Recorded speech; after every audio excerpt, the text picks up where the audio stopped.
Blood is thicker than water, but jealousy? That's toxic enough to burn a family down.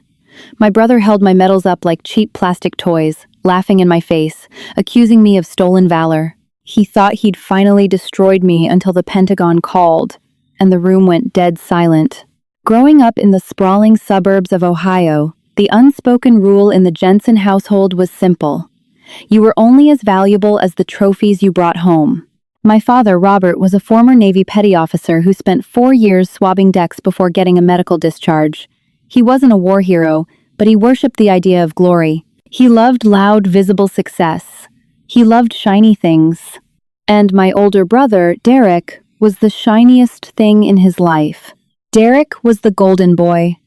Quarterback in high school, Ivy League frat president, and by the age of 32, a senior vice president at a massive tech firm in Silicon Valley. Every time Derek came home, he brought the noise. He drove leased Porsches, wore watches that cost more than a down payment on a house, and filled the dining room with booming stories of corporate acquisitions and stock options. My father would sit at the head of the table, practically weeping with pride, hanging onto every boastful word. Then there was me, Cheryl, the ghost. I joined the Navy straight out of college, much to my father's initial delight. He thought I was going to be a fighter pilot or a ship captain, something he could brag about to his friends at the VFW. But my career path took a sharp, highly classified turn very early on.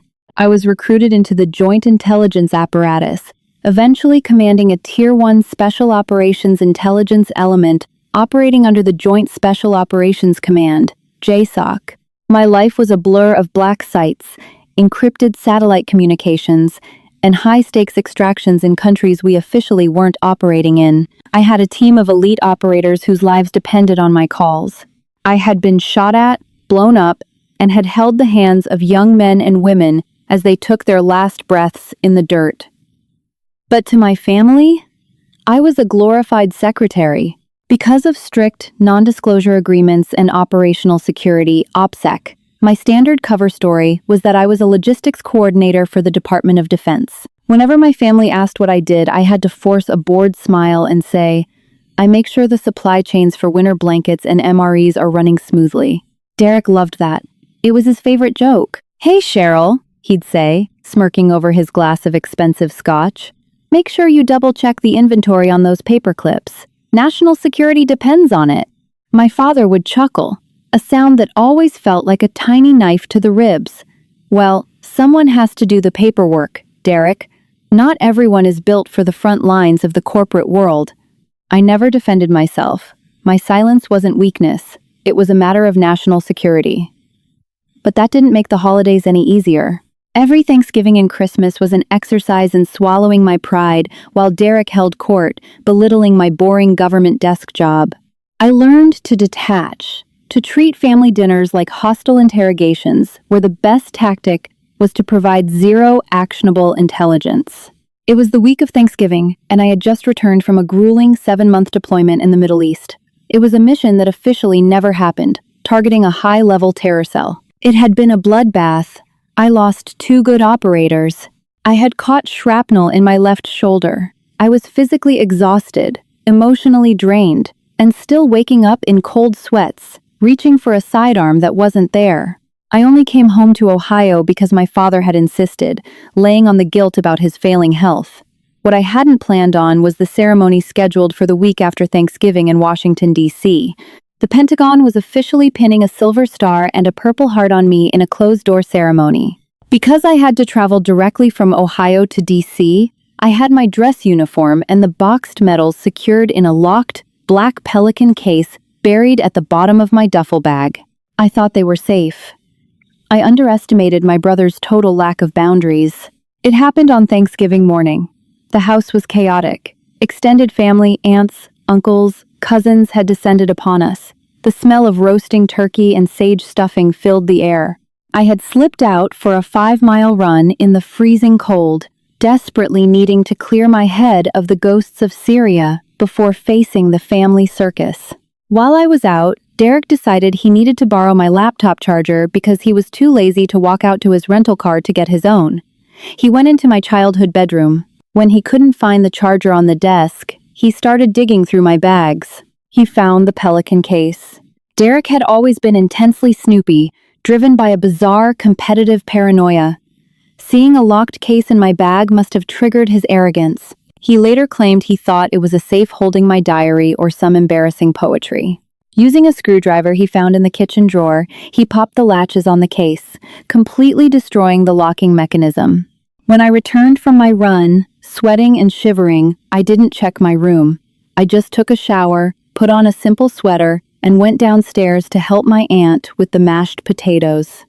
I had no idea the trap was already set. Derek was walking around with a smug, electric energy all afternoon. He was practically vibrating with a cruel secret. He kept looking at me, a nasty little smile playing on his lips. I assumed he had just closed another big tech deal and was waiting for the perfect moment to announce it. I couldn't have been more wrong. Dinner was the usual affair. My father sat at the head of the long oak table, pouring wine and offering endless toasts to Derek. Uncle Gary and Aunt Diane fawned over Derek's new promotion. I sat near the foot of the table, quietly cutting my turkey, focusing on my breathing, and trying to ignore the throbbing ache in my shrapnel-scarred shoulder. As dessert was being served pumpkin pie and coffee, Derek clinked his spoon against his wine glass. The room went quiet. All eyes turned to the golden boy. "You know, everyone," Derek started, his voice dripping with theatrical sincerity. "We spend a lot of time talking about my success, but I think it's time we recognize the real hero in the family." My father looked confused. "Who's that, son?" Derek's eyes locked onto mine. The malice in them was absolute. "Why, our very own Cheryl, of course." Before I could even process what was happening, Derek reached under his chair and pulled out the shattered black Pelican case. My stomach plummeted into a bottomless abyss. All the blood drained from my face.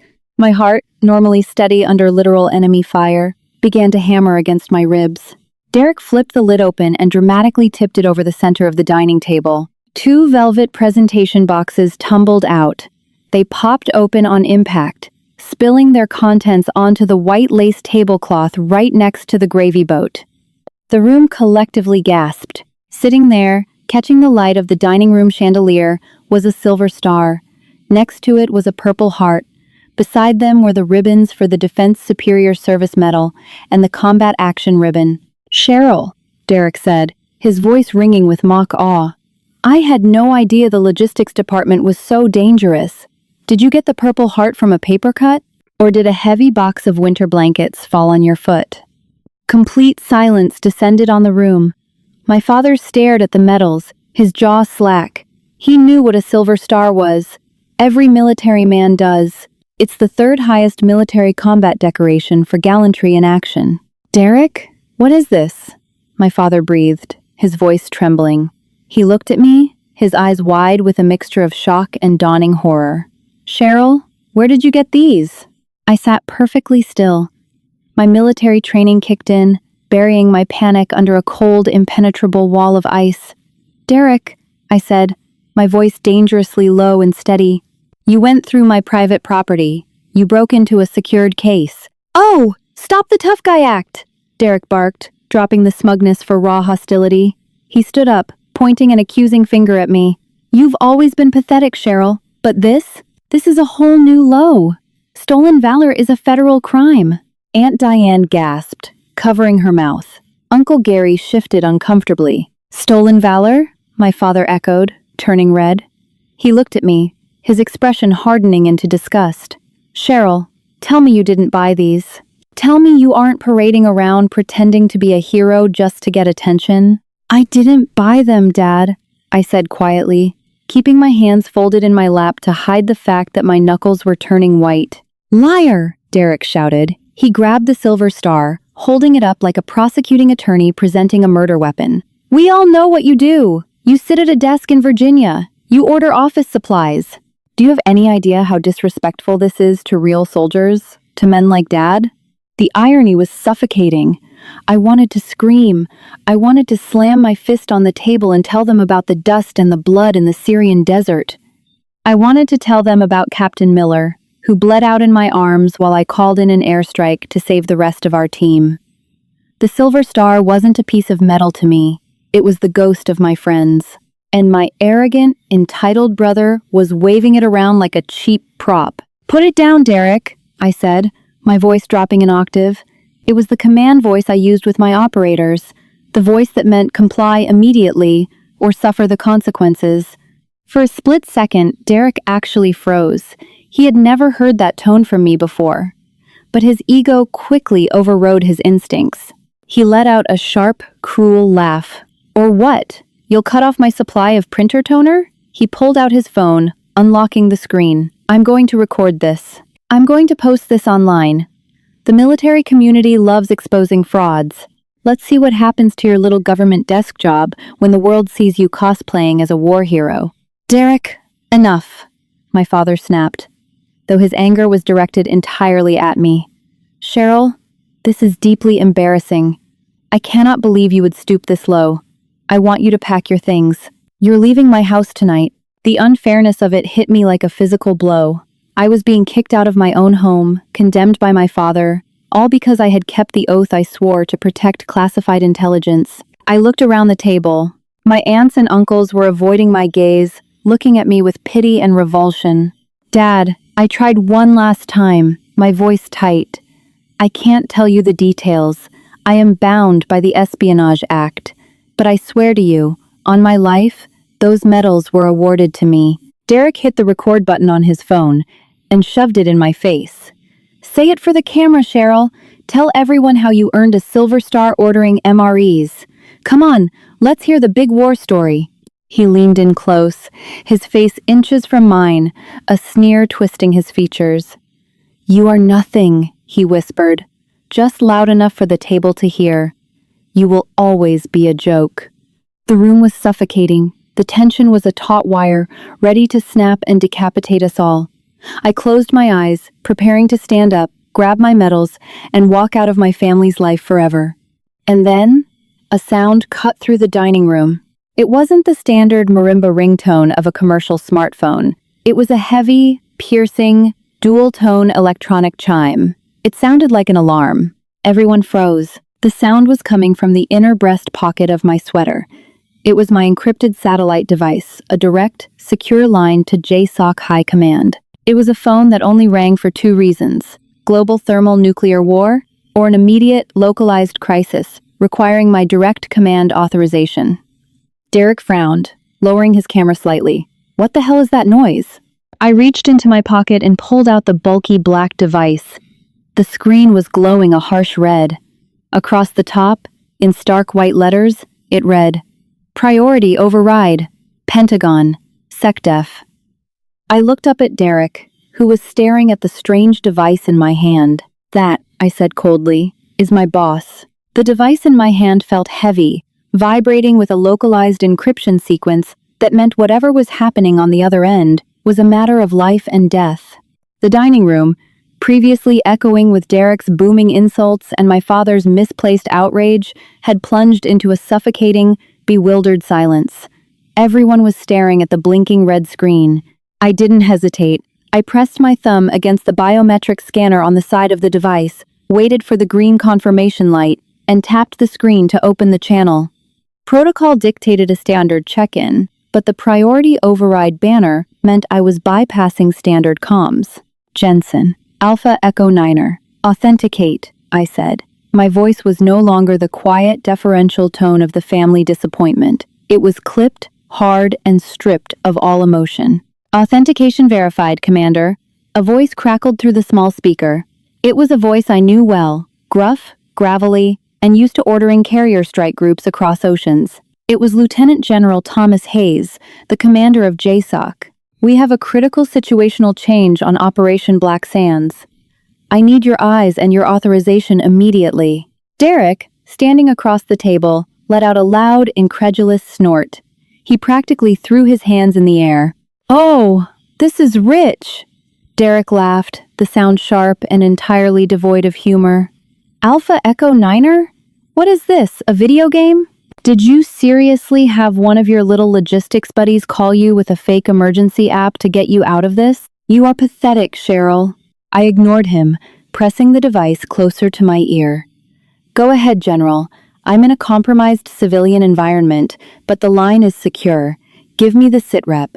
Cheryl, hang up that damn phone, my father barked, slamming his fist on the table, rattling the china. I told you to pack your bags. Do not disrespect this family by playing these childish games in my house. I held up a single finger toward my father, a sharp, universal command to stand down. He blinked, stunned by the sheer authority radiating from the gesture. But Derek couldn't handle being ignored. His face flushed a dark, angry crimson. He lunged across the turkey and the scattered velvet boxes, reaching out with his long arms, and snatched the device right out of my hand. Derek, no! I shouted, my chair scraping violently against the hardwood floor as I stood up. It wasn't a warning about my privacy, it was a warning about federal law. Let's see who this really is, Derek sneered. He fumbled with the bulky device, finding the speakerphone button and smashing his finger against it. He held it up like a trophy. Hey, whoever you are playing Call of Duty with my sister, the gig is up. We know she's a fake. She's sitting here with fake medals she bought online. So you can stop. Identify yourself immediately. The voice on the speaker boomed. The sheer force of the voice, echoing through the dining room, was physical. It didn't sound like a prankster. It sounded like a man who could order a drone strike. Derek hesitated, his smug smile faltering for a fraction of a second, but his ego pushed him forward. I'm Derek Jensen, Cheryl's brother, and I'm calling out this stolen valor bull. Mr. Jensen, the voice cut him off, dropping to a register so cold and lethal that the ambient temperature in the room seemed to plummet. You have violently intercepted a Level 5 encrypted Department of Defense communication device. You are currently interfering with a classified, active, Tier 1 military operation. This is a violation of the Espionage Act, a federal felony punishable by up to 20 years in a maximum security military penitentiary. Aunt Diane let out a tiny, high-pitched whimper. My father's face drained of all color. He sank slowly back into his chair, his eyes fixed on the black phone in Derek's trembling hand. What? Derek stammered. The arrogance was melting off his face like wax. No, she works in logistics. She orders supplies. Listen to me very carefully, civilian, General Hayes growled, his voice vibrating the water glasses on the table. You are speaking to Lieutenant General Thomas Hayes, Joint Special Operations Command. You will hand that device back to Commander Jensen this exact second, or I will have federal marshals and military police crash through your front windows before your turkey gets cold. Do you understand me? Derek didn't answer. He couldn't. His mouth opened and closed, resembling a fish pulled onto a dry dock. His hands shook so violently he almost dropped the device into the gravy boat. I stepped forward, smoothly taking the phone from his paralyzed grip. Commander Jensen is back on the line, General, I said, my voice steady. Apologies for the breach. The civilian is no longer a threat. Understood, Commander, General Hayes said, his tone instantly shifting back to professional military brevity. We have a compromised extraction in Sector 4. The primary target deviated from the pattern you established. Team is pinned down. They need your thermal analysis overlay to find an exit vector. Can you authenticate the strike package? Negative on the standard strike package, General. Too much collateral risk based on yesterday's intel, I replied, pacing the length of the dining room, entirely forgetting the stunned audience watching my every move. Reroute the local QRF to the northern ridge and have the drone paint the secondary target compound. The structural integrity there is weak. Hit it with a localized charge, create a diversion, and pull the team out through the dust cloud. Copy that, Commander. Executing your strategy now. Good call. There was a brief pause on the line. And Commander? Yes, sir? When you get to the Pentagon next week for your ceremony, remind me to buy you a very stiff drink. Deal with your family situation. We have the watch. Hayes out. The line went dead with a sharp click. I tapped the screen, locking the device, and slipped it back into the inner pocket of my sweater. When I turned around to face my family, the tableau was something out of a Renaissance painting. Everyone was frozen in various states of profound shock. Uncle Gary was staring at the floor. Aunt Diane had both hands clamped over her mouth. My father was staring at the silver star resting on the white tablecloth, his breathing shallow and rapid. He slowly raised his eyes to meet mine, and for the first time in my entire life, I saw something entirely new in his expression: fear. Derek, the golden boy, looked physically diminished. He was gripping the back of his chair, his knuckles white, his chest heaving as he stared at me like I was a ghost that had suddenly materialized into a monster. "Cheryl," my father whispered, his voice cracking. "A commander? Joint Special Operations? I don't." "You don't understand?" I finished for him, my voice dangerously calm. I walked slowly back to my seat. "No, Dad, you don't. You never did." I reached across the table, my movements deliberate and unhurried. I picked up the silver star, polishing a tiny smudge of cranberry sauce off its edge with my thumb. I placed it gently back into its velvet box. Then I picked up the purple heart, the dark purple ribbon rich and heavy. "You wanted a war story, Derek?" I asked, not looking at him, just focusing on securing my medals. The silence in the room was absolute. Even the ticking of the grandfather clock in the hallway seemed to hold its breath. "You wanted to know if a box of winter blankets fell on my foot?" I snapped the Purple Heart box shut. The sound was like a gunshot in the quiet room. I turned my gaze to my brother. He flinched. "I got the Purple Heart in a country we aren't officially at war in," I said, my voice eerily level. "My team was ambushed during a nighttime raid on a high-value target compound. An RPG hit our vehicle. I took shrapnel through my left shoulder. I reached up and tapped the collarbone hidden beneath my sweater. It severed a nerve. I tied a tourniquet on myself with my teeth and my right hand, because my medic was dead in the passenger seat." Aunt Diane let out a muffled sob. I didn't look at her. I kept my eyes locked on Derek. "And the silver star," I continued, picking up the final box. "I earned that because after the vehicle was disabled, we were pinned down by heavy machine gun fire. I had 2 men bleeding out.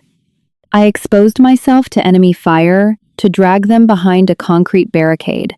And then I called in an airstrike on our own position, trusting the pilot to drop the ordnance close enough to kill the enemy, but far enough away to leave us breathing. I held the hands of 2 19-year-old kids while the ground shook and their eardrums blew out. I placed the medals back into the broken Pelican case. "I don't order paper clips, Derek," I whispered, the venom finally bleeding into my words. "I order men to their deaths. I hold the line in the dark so you can lease your Porsches, wear your stupid watches, and complain about your corporate tax brackets in the light." Derek swallowed hard, tears welling in his eyes. The arrogance had been completely atomized, leaving behind nothing but a terrified, small man. "Cheryl, I didn't know." "No, you didn't," I snapped. "Because I kept my oath. I kept my mouth shut to protect national security and to protect you. And you took my silence as an invitation to humiliate me, to bully me, to break into my private property and drag my trauma out onto the dinner table like a joke." I picked up the ruined Pelican case and tucked it under my good arm. I turned to my father. He was openly weeping now, tears streaming down his weathered cheeks. "Dad," I said, my voice softening just a fraction, though the ice remained. "You spent my whole life making me feel like I was invisible because I didn't have a trophy to put on your mantle. You worshipped Derek's money and his title, and you looked right past me." "Cheryl, please," my father choked out, reaching a trembling hand toward me. "I was wrong. God forgive me. I was so wrong. Please, sit down. Let's talk. Let me make this right." "You can't make it right, Dad," I said, stepping away from the table. "You literally just kicked me out of your house for supposedly disrespecting real soldiers. You chose his lies over my truth without a second thought. You didn't even give me the benefit of the doubt." "I was protecting the uniform," he pleaded, standing up, his knees shaking. "No, you were protecting your golden boy's narrative," I corrected him. "You liked having a disappointment for a daughter because it made Derek look better.